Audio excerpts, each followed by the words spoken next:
Canada's Prime Minister Mark Carney has warned that Ottawa will raise tariffs on U.S. steel and aluminum imports on July 21st if new trade agreements aren't finalized within 30 days. After discussions with President Trump, Mr. Carney said Canada agreed to target a deal by July 21st.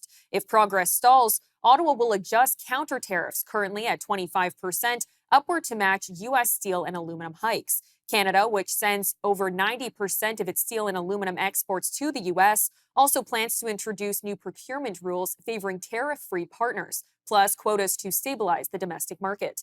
The move comes as trade tensions continue to grow between the two countries. U.S. President Trump recently doubled tariffs to 50%, and Canada has so far held back reciprocating, pending a broader economic security framework. For more on this, our correspondent Wyatt Sharpe reports.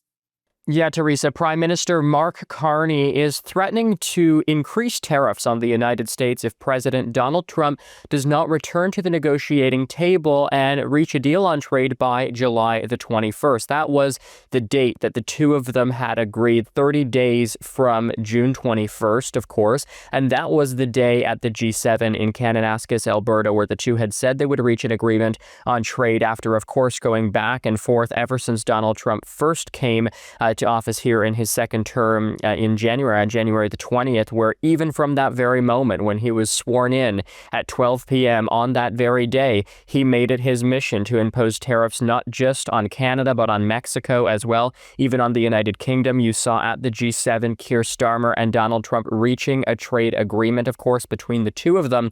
And so Mark Carney now is really trying to do whatever possible to try and persuade Donald Trump to, take the issue of tariffs as seriously as he seems to be taking some of the other geopolitical issues right now. Of course, now with the conflict between Iran and Israel, it seems almost as if his focus has been pulled towards that and away from the issue of tariffs. I think a lot of people right now, observers and analysts are generally speaking saying how Canada should be happy that it is not in the spotlight, especially when it comes to Donald Trump. Usually whenever Canada is in the spotlight with Donald Trump, it's not for good reason. But this almost feels like a moment where we need to be in the spotlight in order to reach a deal on trade, similar to perhaps how the USMCA came to fruition in 2017 when Chrystia Freeland was, of course, in charge of foreign affairs. She led the charge on that. Dominic LeBlanc, the Minister for Canada, U.S. Trade, is now going to be the one who is tapped with that responsibility. For now, though, Wyatt Sharpe, the News Forum. Theresa?